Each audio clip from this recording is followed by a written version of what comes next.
Good afternoon, ladies and gentlemen. My name is Thelma Fennie, and I am from the University of the Western Cape in Cape Town, South Africa.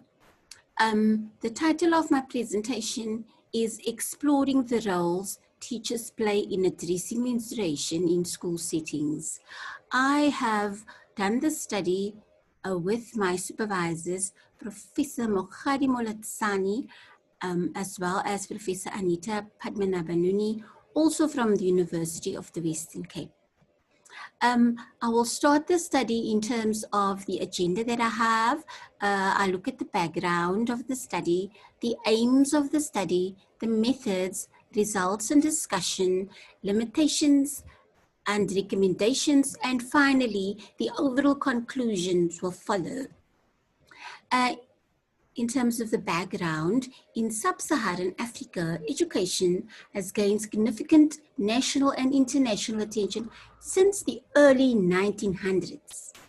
So, in terms of its promotion, social, and our economic development, it is interesting to see that school environment therefore plays an important role in an adolescent girl's experience of menstruation. It is also at school where learners are taught information about menstruation, specifically in the life orientation classes that are offered at school. So you want to know, what is life orientation? Life orientation is the holistic development of learners that guides them to make informed decisions about their health, their environment, their subject choices, further studies, and finally their careers. It's offered at school as an elective. So the onset of menstruation serves as an indicator of the girl's sexual maturation and entrance into adulthood. This usually puts girls at risk within the educational environment. It is therefore important to see that there's a gap currently in the research regarding the relationship and the link between menstruation and also our schooling. There's therefore a need for this to investigate the social, cultural, and physical implications of menstruation, and for us to see how these factors are experienced within the school setting. The current lack of sanitary facilities and clean water supplies on school grounds in sub-Saharan Africa was actually reported on by African women's education groups and NGOs.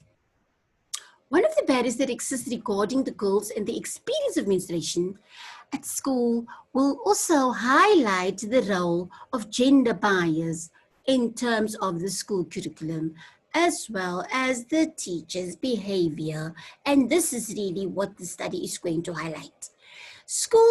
Schoolgirls are also absent 3 to 4 days per month due to the fear of embarrassment that goes with a menstrual leak on the clothes, and also the shame, inverted commas, of not being able to afford sanitary materials, and also the lack and inaccessibility of proper and necessary facilities and materials at school have therefore great emotional, academic, and psychological impact on the adolescent girls who are experiencing menstruation as a phenomenon while at school. The aim of the study was therefore to investigate the roles that teachers play in the menstrual hygiene management by adolescent girls in school settings. In terms of the methods, we looked at the study design, which was of a qualitative, exploratory, descriptive, and contextual research design. We purposely looked at the sampling of volunteers, teachers that are currently registered at the governmental schools. In terms of the settings, the study took place at 3 schools within the northern metropole of Cape Town in the Western Cape, South Africa. For the sake of confidentiality and anonymity, we call the school A, B, and C. in terms of the description, School A was a high-income community high school. School B was a low-middle-income community high school, while School 3 was a rural, low-income community high school. The participants that we approached were 6 male and female teachers. However, the male teachers decided to trickle out of the study at the time of the interview, the face-to-face interviews. So we ended up just with female teachers per school. They had to adhere to the inclusion criteria. They had to be willing and they had to be part of diverse groups in the country. The ages range from 34 to 36 years, and the teaching experiences ranged from 5 to 34 years. We were fortunate that this was actually the case across all 3 schools. In terms of the data collection, 6 interviews in total were conducted with the 6 teachers at school. Field notes were taken by the researchers simultaneously, and this process actually enriched the data that was collected.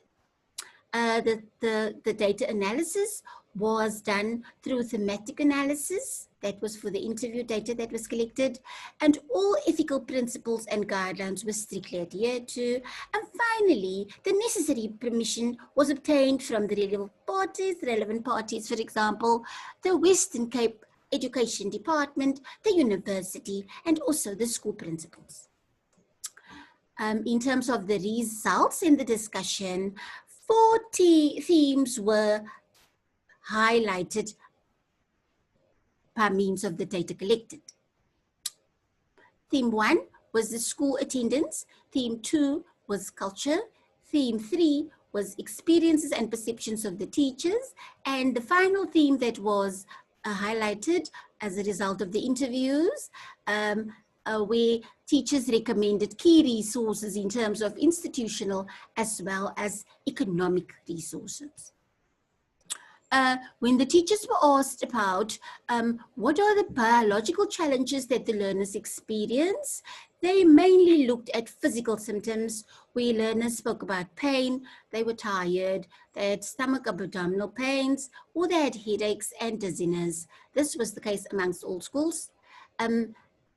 Unfortunately, skepticism of teachers were also highlighted. Some teachers felt that the girls were not really in pain. They were doubting that fact. And also, some teachers were quite suspicious to think that the learners may want a reason to escape school, or not to attend classes, or to escape work. One teacher noted that sometimes we lose patience with the girls who use menstruation, its pain and discomfort as an excuse not to work or to be exempted from physical activities. The other teacher said, some think it's an opportunity to stay absent or go home. I think it depends also on the attitude at home. So when teachers were asked about whether they consider in their menstruation as a taboo in terms of their own cultural experiences and perceptions of the learners, they said, no, we talk about it a lot, especially during athletic and certain sports. We also openly talk about learners we talk to the learners during these times. We look how to look after themselves and how important it is to carry enough pads during menstruation time.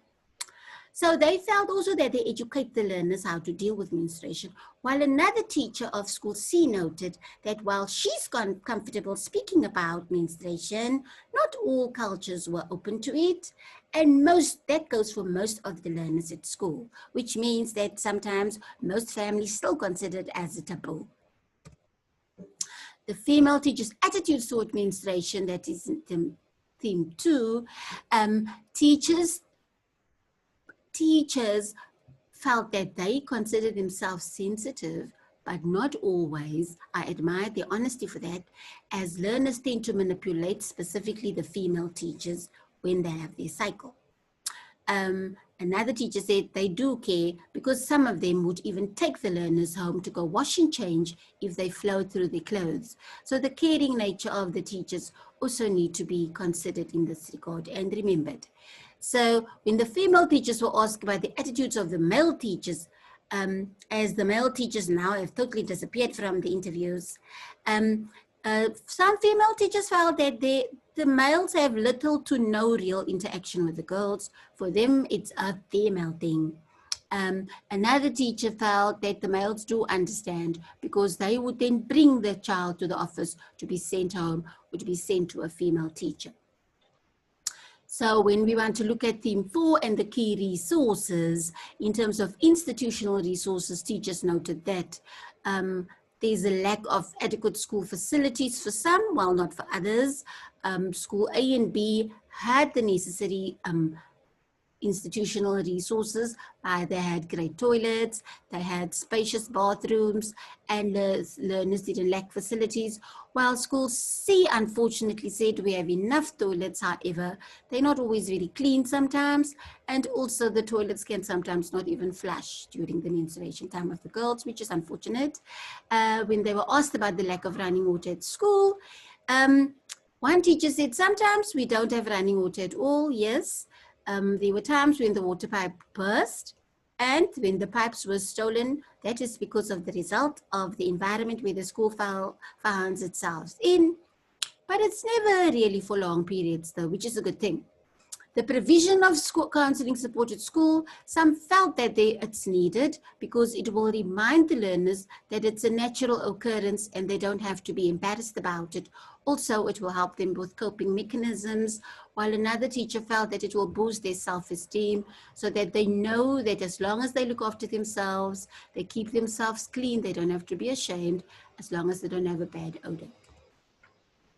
It was important to note that some schools do get donations from NGOs and companies, such as School A. The other two schools did not have that opportunity, which needs to be looked into. In terms of whether the school provides sanitary towels for the learners, the teachers were kindly offering to give beanbags to keep them warm because they're not actually supposed to give them any medication. Also, they supply them with sanitary schools, but they felt at the same time that it's a burden on the school because the learners do not pay for it. Other female teachers felt that the learners could go to the secretary to go find the sanitary towels there while they're in the menstrual period. Medical support is not allowed for the learners at the school because it's one of the important Western Cape Education Department's government's policy. So teachers are not supposed to medicate the learners. However, in the event of serious, extreme, painful cases of learners, they are referred to medical practitioners. In terms of the lack of provision of sanitary products, teachers noted that the schools were not able to always provide learners with sanitary products. Also, the admin office may sometimes struggle to provide that for the learners, and there is therefore a lack of provision for sufficient sanitation at the school. And the teachers at School C feels because of that the teachers should really understand the plight of the adolescent girl. Of course, the study came with limitations and recommendations. In terms of the limitations, the busy schedule of the female teachers, some teachers did not allow them to participate at the time of the study. So we had to reschedule because we had to respect the rules and regulations of the school and the principal. Additionally, while male teachers declined to be interviewed, the male teachers declined to be interviewed. Why? They felt experiencing discomfort with the topic per se.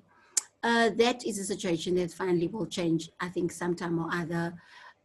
Yes, in terms of recommendations, more research is needed on the experience of menstruation within the school setting.